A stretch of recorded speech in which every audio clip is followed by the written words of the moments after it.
तुम्हारा अन्नदाता, पग पग पर है संग तुम्हारे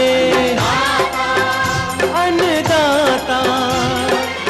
लहू किसानों का बन के पसीना सींचता है धरती का सीना।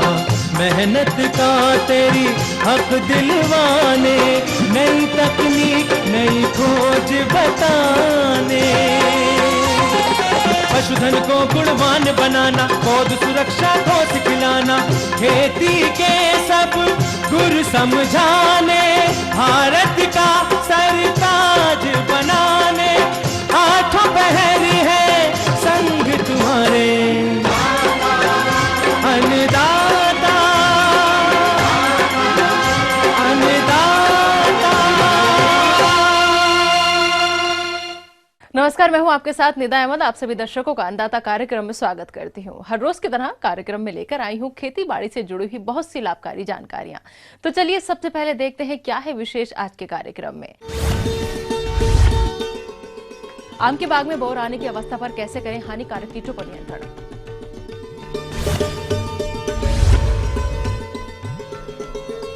सागौन की स्वस्थ पौध तैयार करने का वैज्ञानिक तरीका। पंतनगर कृषि विश्वविद्यालय द्वारा प्रेषित कृषि आधारित मौसम पूर्वानुमान।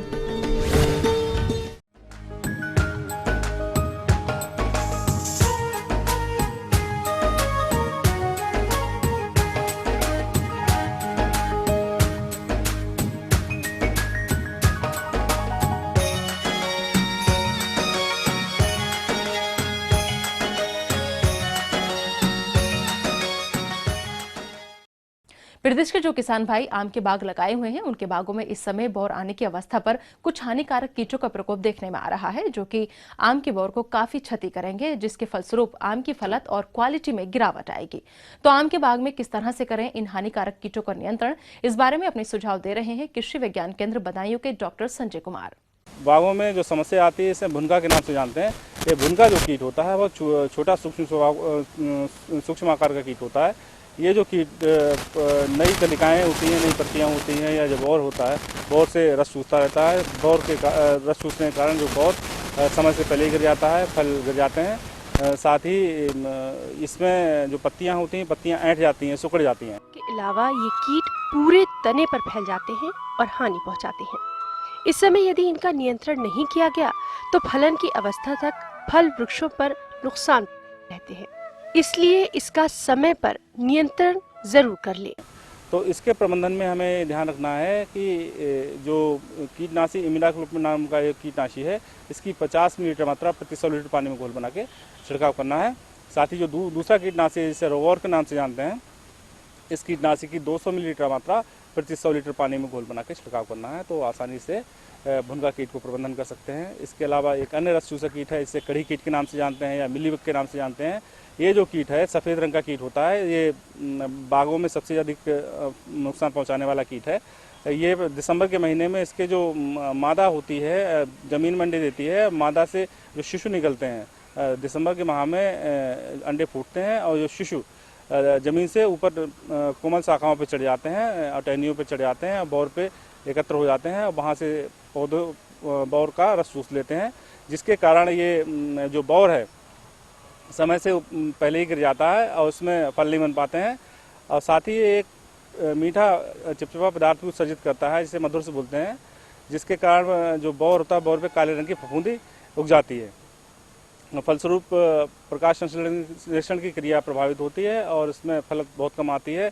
और ऐसे जो फल होते हैं उसमें चिपचिपा पदार्थ लगा हुआ होता है, मधुरस लगा होता है। तो इसको प्रबंधन के लिए जो शुरू में दिसंबर से जनवरी के प्रथम माह में इसमें पेड़ को 1 फीट ऊंचाई पे उसकी पॉलीथीन की 400 गेज की पट्टी लगानी चाहिए। साथ ही उसमें जो उसकी जुताई खुदाई करते रहना चाहिए पेड़ के आसपास, जिससे उसमें जो अंडे हैं अंडे नष्ट हो जाएं। इसके अलावा इमिडाक्लोपिड नाम का जो कीटनाशी है, इसकी 50 मिलीलीटर मात्रा प्रति 100 लीटर पानी में घोल बनाना है। मोनोक्रोटोफास नाम का जो कीटनाशी आता है, इसकी 200 मिलीलीटर मात्रा प्रति 100 लीटर पानी में घोल बना के छिड़काव करने से मिलीबग नाम का कीट को हम आसानी से प्रबंधित कर सकते हैं। इसके अलावा जो और एक कीट लगता है, जिसे हम तना बेधक के नाम से जानते हैं। तना बेधक बहुत ही नुकसान पहुँचाने वाला कीट है। इससे पूरा पेड़ सूख जाता है। जो इसमें जो छाल हटा के देखेंगे तो इसमें एक सुरंग नुमा एक तने में छेद दिखाई देता है और उसमें से चाय के पानी जैसा पदार्थ निकलता हुआ दिखाई देता है। ये जो कीट होता है ये 9 से 10 सेंटीमीटर आकार की मांसल सूंडी होती है, जो अंदर ही अंदर उसमें छेद करके सुरंग करके और उसके तने को खोखला करके खा जाती है। फलस्वरूप पूरा पेड़ सूख जाता है। यदि आपको इस कीट के लक्षण दिखाई दें तो समय रहते ही इसका नियंत्रण जरूरी है, क्योंकि ये कीट बहुत तेजी से फल वृक्षों को नुकसान पहुंचाता है। यदि आपके बाग में इस कीट का प्रकोप हुआ है तो नियंत्रण कैसे करें, आइए जानते हैं।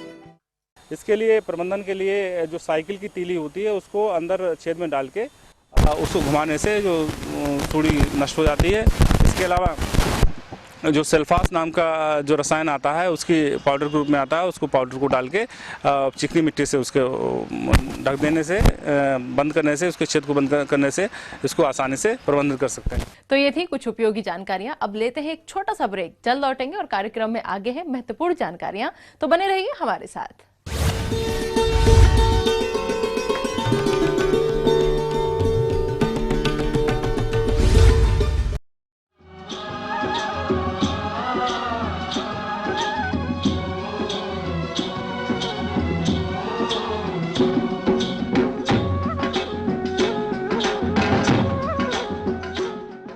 ब्रेक के बाद एक बार फिर से आप सभी दर्शकों का अन्नदाता कार्यक्रम में स्वागत है। बढ़ते हैं अगली प्रस्तुति की ओर।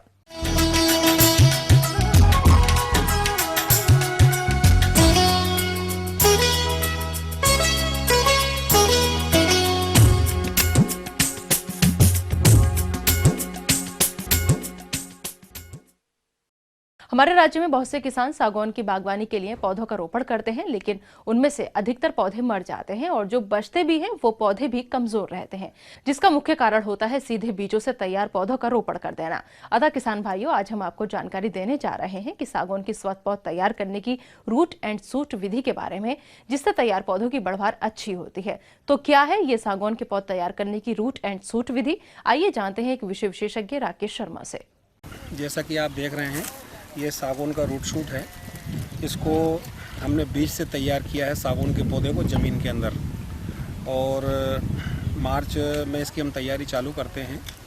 जंगल से इसके लिए बीज एकत्रित किया जाता है। जो प्लस ट्री होते हैं, अच्छे पौधे होते हैं, सागौन के अच्छे वृक्ष होते हैं, उनसे इसके बीज का संग्रहण करते हैं। संग्रहण करने के पश्चात इसके बीज का उपचार किया जाता है। उपचार की हालांकि विधि बहुत कठिन है, 25-30 दिन में इसका उपचार हो पाता है। हम इसको वर्षा ऋतु में पानी में डालते हैं, इसके बीज को बारिश में भीगता रहता है। इसको है ना फावड़ों की सहायता से इसकी कटिंग की जाती है, तो इसके ऊपर के जो छिलका होता है 25-30 दिन में एकदम उतर जाता है, और फिर इसके पश्चात इस बीज को सुखाया जाता है। बीज सुखाने के बाद में ये बोने योग्य बन जाता है। मतलब ये कहें कि हमने यदि अप्रैल में मार्च में बीज संग्रहण किया तो हम इसको अगले सीजन में इसको बोने योग्य बना पाते हैं। बीज को ज़मीन में क्यारी बनाई जाती है, ज़मीन से 30 सेंटीमीटर ऊंची और 1.25 मीटर चौड़ी बनाते हैं, 10 मीटर लंबी बनाते हैं। उसमें पंक्तिवार इसके बीज को बोया जाता है अप्रैल मई के महीने में। यदि पानी की सुविधा है तो अप्रैल में बो सकते हैं। यदि पानी की सुविधा नहीं है तो इसको 15 मई से जून के बीच में, बारिश के बीच में बो लिया जाता है। इसके साथ साथ इसमें है ना नीम खली वगैरह भी मिलाई जाती है, कीटनाशक मिलाए जाते हैं, DAP आदि मिलाई जाती है। आधा किलो के मान से DAP डाला जाता है शुरुआत में। कीटनाशक के तौर पे 4-10G भी डाल सकते हैं। SSP भी मिलाया जा सकता है, सिंगल सुपर फास्फेट जो होता है, ताकि इसमें वृद्धि अच्छी आती है। तीसरी बारिश में इसमें जर्मिनेशन चालू हो जाता है। तत्काल हमको जैसे ये होता है उसकी निदाई गुड़ाई करें। निदाई गुड़ाई करने के साथ साथ में हमको लगता है कि पूरा जर्मिनेशन आ गया है, फिर एक DP का छिड़काव करें इसमें पानी की स्थिति को देखते हुए। तत्पश्चात निदाई खुदाई का कार्य इसमें निरंतर जारी रहना चाहिए। फरवरी से मार्च तक में रूट शूट बनकर इस स्थिति में आ जाता है कि हम इसको इससे फिर है ना पौधा तैयारी का कार्य कर सकें। हमने ये जून की स्थिति में हमारा बीज बोया गया था और अभी की स्थिति में ये हमारा रूट शूट तैयार हो गया है। किसान भाइयों, अभी आपने जाना सागौन की बीजू पौधे तैयार करने के बारे में। और किसान भाइयों, हम जानते हैं कि इन बीजू पौधों का खेत में रोपण करते हैं तो ये आगे चलकर कमजोर रहते हैं और ऐसे पौधों की बढ़वार भी अच्छे तरीके से नहीं होती, जिस कारण किसानों को अच्छा लाभ नहीं मिल पाता है। लेकिन यदि हम तैयार सागौन की इन बीजू पौधों से रूट एंड शूट विधि के द्वारा पौधे तैयार करने और उन पौधों को जब खेत में रोपण करते हैं तब ऐसे पौधों की बढ़वार सीधी और अधिक होती है और किसानों को लाभ भी अच्छा मिलता है। तो सागौन के स्वस्थ पौधे तैयार करने के लिए रूट एंड शूट विधि क्या है, आइए जानते हैं। रूट तैयारी की विधि है ये कि इसको हमने ज़मीन से खोद के बाहर निकाल लिया है। लगभग 1 फीट का पौधा है ये, हमको इतनी बड़ी मात्रा में नहीं चाहिए रहता है ये। हम इसकी जो कॉलर होती है ये कॉलर जहाँ से हम नया पौधा इसका बनने वाला है उसकी 1 इंच ऊंचाई से हम इसको तिरछा करके काट देते हैं। इस तरह से हमने इसको काट दिया है और इसी तरह से हम इसको 6 से 7 इंच नीचे से भी इसको काट देते हैं। तो लगभग इसमें 8 से 9 इंच की लंबाई आ जाती है। ये जो रूट शूट है 22 टिन के घोल में हम इसको 10 से 15 मिनट रखेंगे और इसके पश्चात हम इसको पॉलीथीन के अंदर प्रतिरोपित कर देंगे। 8 से 10 दिन में ये स्प्राउट होना चालू हो जाता है और जून आते आते ये 1.5 फीट का पौधा तैयार हो जाता है इससे, और हम इसको वृक्षारोपण क्षेत्रों में लगाने के लिए भेज देते हैं। अथवा किसान भाइयों को यदि इसकी आवश्यकता है तो वो भी नर्सरियों से हमारी रोपणियों से क्रय कर सकते हैं। हमारे मध्य प्रदेश में सागौन की वानिकी करने के लिए कुछ लाभकारी योजनाएं भी चल रही हैं, जिनका लाभ सीधे किसानों को मिलता है। आइए जानते हैं इन महत्वपूर्ण योजनाओं के बारे में। और क्रय करने के पश्चात उनको किसान लक्ष्मी योजना का लाभ मिलता है। अभी की स्थिति में प्रति पौधे के ऊपर 65% पौधा जिंदा रहने पर 10 रुपये के मान से राशि किसान भाई को दी जाती है प्रोत्साहन के तौर पर। और अभी तेंदुपत्ता का जो कार्यक्रम हुआ था उसमें माननीय मुख्यमंत्री जी ने इस राशि को बढ़ाई है। 25 रुपये की घोषणा हुई है। जब आदेश प्रसारित हो जाते हैं तो उसके बाद से 25 रुपये की राशि किसान भाइयों को जिस ब्रेकअप के साथ आती है उस पर दी जाएगी। अभी रूट शूट के पौधों के तैयारी का कार्य चल रहा है और जून से किसान भाई यदि अपनी ज़मीनों पर लगाना चाहते हैं तो जून माह में, मई से जून के महीने में गड्ढे खोद लें अपनी ज़मीन पे। 1 एकड़ में 1000 पौधे का रोपण हो सकता है और 15 साल बाद इसको काटा जा सकता है। इससे बहुत अच्छी मात्रा में टिम्बर प्राप्त होगा और इसके काटने का रजिस्ट्रेशन हो जाता है तहसील में और रेंज कार्यालय में इसका रजिस्ट्रेशन होता है। किसान भाइयों को काटने के लिए अलग से अतिरिक्त परमिशन की आवश्यकता नहीं होती है। वो पौधे जो उन्होंने स्वयं ने लगाए हैं अपनी ज़मीन पर, उन पौधों को सूचना देकर काटा जा सकता है और डिपो के माध्यम से विक्रय कर अच्छा खासा लाभ कमाया जा सकता है। आगे और भी है कुछ रोचक जानकारियां, पर यहाँ पर रुकेंगे एक और ब्रेक के लिए। जल्द हाजिर होते हैं।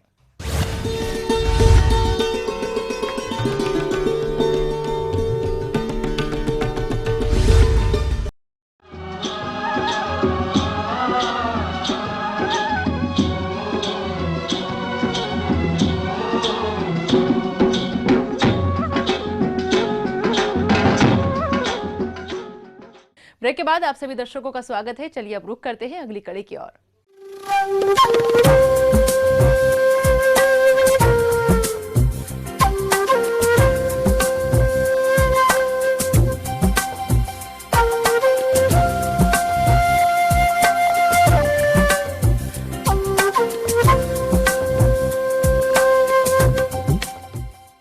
मौसम के अनुसार प्रबंधनों पर टिकी है आपकी खेतीबाड़ी, इसलिए मौसम पूर्वानुमान और उस पर आधारित साप्ताहिक कृषि सलाह इस प्रकार है। कृषि एवं मौसम विभाग के वैज्ञानिक डॉक्टर एच.एस. कुशवाहा द्वारा भेजे गए मौसम पूर्वानुमान रिपोर्ट के आधार पर इस सप्ताह पंतनगर एवं इससे लगे उत्तराखंड राज्य के ऊधम सिंह नगर एवं नैनीताल जिलों के मैदानी क्षेत्रों तथा इससे लगे पश्चिमी उत्तर प्रदेश के मुरादाबाद, रामपुर, बिजनौर, पीलीभीत, शाहजहांपुर, बरेली एवं बदायूं जिलों में इस सप्ताह संभावित शुष्क मौसम रहने तथा मध्यम से तेज गति की हवा बहने के मद्देनजर सलाह दी जाती है कि किसान भाई गेहूं की देर से बोई, गांठ बनने, पालियां निकलने अथवा दुधिया अवस्था की फसलों में उसी दशा में सिंचाई करें जब खेत में मृदा नमी की कमी हो।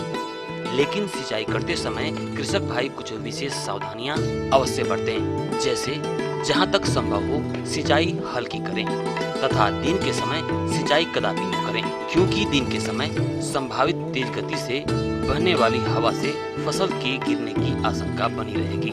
तथा बाद में चूहे फसल को नुकसान पहुंचाएंगे। अतः सिंचाई सायं या रात्रि के समय करें जब हवा शांत हो।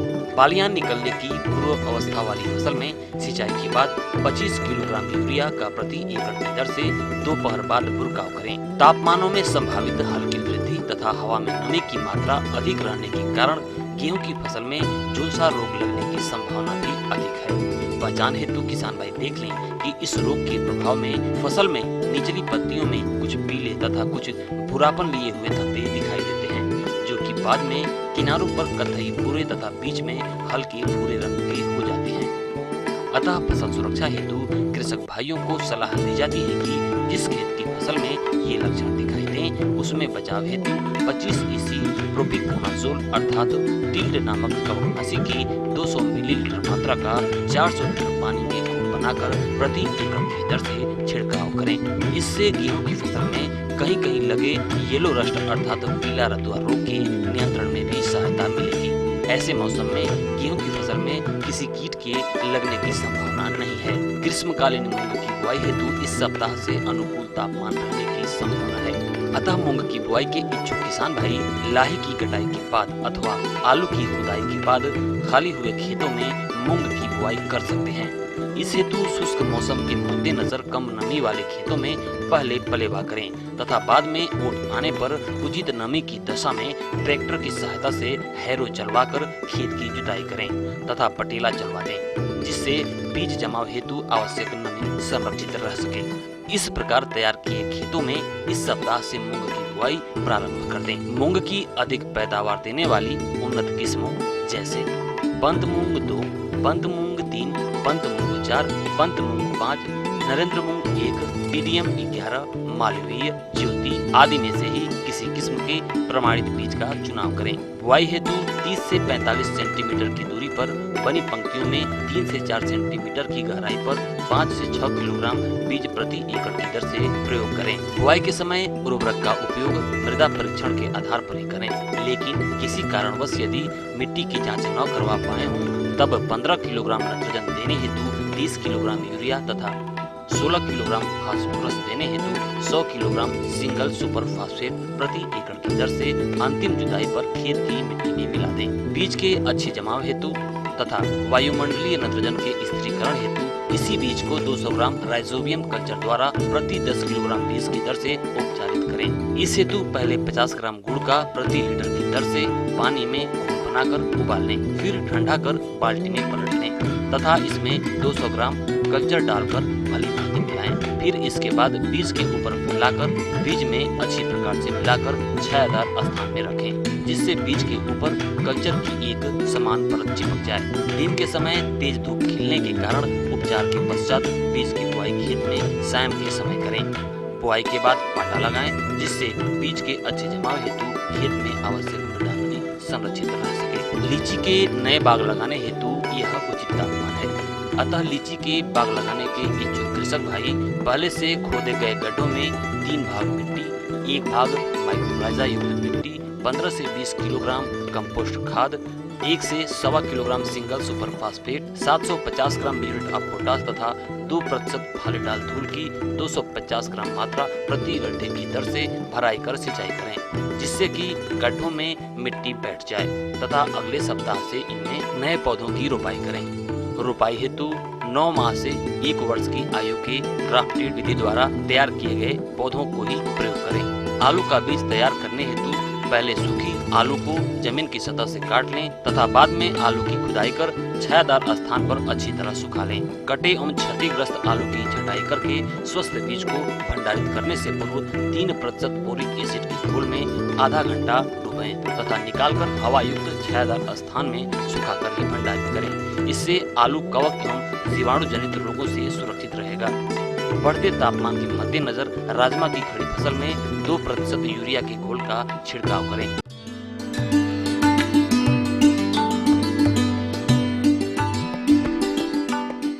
हेल्पलाइन निःशुल्क फोन संपर्क सेवा के माध्यम से आपके द्वारा पूछे गए कृषि से जुड़े प्रश्नों में से 1 या 2 महत्वपूर्ण प्रश्नों को हम अपने कार्यक्रम में शामिल करते हैं और इसी के तहत आज का चयनित प्रश्न और उसका जवाब इस प्रकार है। निःशुल्क अन्नदाता हेल्पलाइन में आज हमने जिस प्रश्न को शामिल किया है उसे पूछा है, बुढ़ानपुर बलिया के रघुवीर राम ने आपने पॉली हाउस में टमाटर की वैज्ञानिक खेती पर जानकारी चाहिए है, तो इसके लिए देखिए कार्यक्रम का यह अंश। और यहाँ पर मैं पॉली हाउस में टमाटर की खेती कैसे की जाती है उसका विवरण देना चाहता हूँ। पॉली हाउस में टमाटर बेमौसमी ढंग से की जा सकती है और अधिक उपज बाहर से करीब करीब 3 गुना उपज आप ले सकते हैं। साथ ही साथ टमाटर जो बाहर 3 महीना तक आप ले सकते हैं, पॉली हाउस में आप 6 महीने तक ले सकते हैं और उसकी गुणवत्ता बाहर की अपेक्षा काफ़ी होती है। पैदावार भी 3 गुना होती है। सबसे अच्छी बात यह है कि जो टमाटर पॉली हाउस में लगाए जाते हैं उसमें किसी तरह की बीमारी, कीड़े मकोड़े आदि जल्दी नहीं हो पाते हैं। लेकिन पॉली हाउस में टमाटर लगाने के लिए कुछ अलग से व्यवस्था करनी पड़ती होती है, जैसे उसका टेम्परेचर, तापमान, आर्द्रता आदि को उचित ढंग से रखना पड़ता है। साथ ही साथ पानी एवं खाद भी नए तरीके से देना पड़ता है। जैसा आप देख रहे होंगे ड्रिप इरिगेशन, पौधों में ड्रिप इरिगेशन से सिंचाई करनी पड़ती है। उसके साथ साथ ड्रिप इरिगेशन से ही आपको पौधे में खाद देना पड़ता है। उचित मात्रा में खाद ड्रिप से ही दे सकते हैं। यदि आप अन्य ढंग से सिंचाई करते हैं तो खाद कम और ज़्यादा हो सकती है, जिससे पौधे पर कुप्रभाव पड़ सकता है। किसान भाइयों, यदि आप पॉली हाउस में टमाटर या कोई अन्य फसल लेना चाहते हैं तो पॉली हाउस के निर्माण पर केंद्र सरकार द्वारा 50% तक के अनुदान का लाभ ले सकते हैं। अगर आप 1000 वर्ग मीटर का पॉली हाउस लगवाते हैं तो आपको लगभग 5 लाख की कुल लागत लगानी होगी। खेती करने के पहले सबसे बड़ी चीज है कि पौध कैसे तैयार की जाए। जो सामान्य रूप से पौध तैयार करते हैं उस तरह के पौध अक्सर रोपण के समय मर जाते हैं। तो पौध एक पोट्रे होता है, उस पोट्रे कई उसमें खाने बने रहते हैं, जैसे 98 है, 150 है, इस तरह बहुत से खाने बने रहते हैं। उसमें बिना मिट्टी केवल खाद ही भरी जाती है और हर पोट्रे में एक गड्ढे होते हैं, उस गड्ढों में एक एक बीज लगाया जाता है। जब एक बीज एक गड्ढे में लगाया जाता है, वो प्लास्टिक के पोट्रे होते हैं, उसमें एक ही पौध तैयार हो। जब एक पौध करीब 30 दिन में तैयार हो जाता है और 30 दिन में तैयार होने के बाद एक पौध को उसको निकाल लिया जाता है, जो कि जड़ समेत निकलता है। इसमें कोई भी जड़ को सूखने का या डैमेज होने का चांस नहीं रहता है। उस पौध को आप पॉली हाउस में जो उसमें मेड़ बनाए जाते हैं उसमें लगाया जाता है और इसकी दूरी अक्सर 60 सेंटीमीटर लाइन टू लाइन और पौध से 45 सेंटीमीटर रखी जाती है। जब ये करीब 45 दिन का पौध हो जाता है तो उसकी बहुत ही अच्छे ढंग से देखभाल की जाती है, क्योंकि टमाटर यह इनडिटरमिनेट टाइप का होता है, करीब 4-5 मीटर ऊपर लंबा होता है, जिससे उसकी उपज भी काफ़ी होती है। उसके लिए एक वैज्ञानिक तरीका है, उसमें 2 ही शाखा को हम ले जाने देते हैं। जैसे आप यहाँ पर देखिए, पौध है, कई शाखाएं निकली, लेकिन हमने 2 शाखा को ही अलाउ किया ऊपर जाने के लिए। जब 2 शाखा को ऊपर अलाउ किया जाएगा तो धीरे धीरे पौध बढ़ेगा।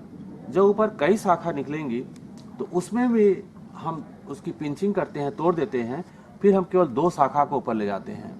जब 2 शाखा को धीरे धीरे ले जा करके ऊपर तक ले जाएंगे तो फल भी इसी तरह लगते रहेंगे। फल भी जैसा आप अभी चित्र के माध्यम से देखेंगे। और ज़्यादा आप यदि तोड़ेंगे नहीं, शाखा को नहीं तोड़ेंगे, तो पत्तियां एक दूसरे पर आ जाएंगी और प्रकाश संश्लेषण की क्रिया भी कम हो जाएगा और उसमें फल भी कम लगेगा और फल जो भी लगेगा उसकी साइज भी छोटी होगी और गुणवत्ता वक्त नहीं हो पाएगा और प्रोडक्टिविटी जो होती है, यील्ड जो होता है, वह कम हो जाता है। हम लोग ने यहाँ पर कई प्रजातियाँ लगाई हैं। कुछ प्रजातियाँ हाइब्रिड हैं, कुछ प्रजातियां कर्नाटक से ली गई हैं। हम लोग ये देख रहे हैं कि हमारे किसान भाई को लिए, खास करके उत्तर प्रदेश के लिए कौन सी वैरायटी अच्छी होती है। तो आप यहाँ पर चित्र के माध्यम से ये देख रहे हैं कि यहाँ पर हिप्सोना, शहनशाह और भी अन्य वैरायटियाँ, उसके साथ साथ एक चेरी टमाटर है जो कि अंगूर के सेब की होती है, उसमें बीज कम होते हैं, आप वैसे भी खा सकते हैं। इसमें बहुत सी प्रजातियां ऐसी हैं जो कि गूदेदार हैं, उसमें जूस का जो मात्रा होता है वह ज़्यादा होता है, वह जूस के पर्पज से आप ले सकते हैं। कुछ ऐसे टमाटर लगे हुए हैं जो आप यहाँ पॉली हाउस में चित्र देख रहे हैं, जिसको आप सलाद के रूप में या सब्जी में भी यूज कर सकते हैं।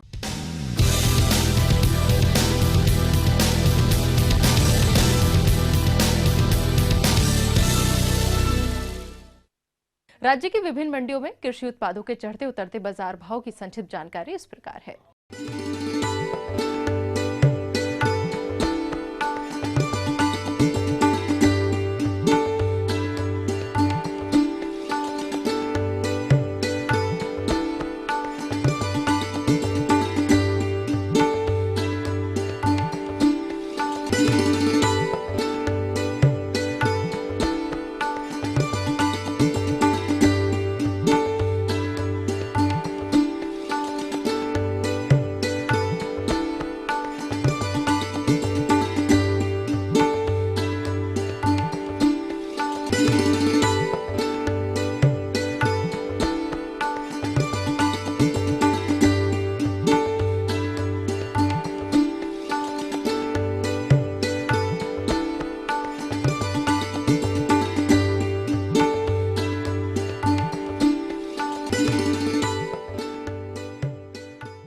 हम ये उम्मीद करते हैं कि आज का कार्यक्रम आप सभी दर्शकों के लिए उपयोगी रहा होगा।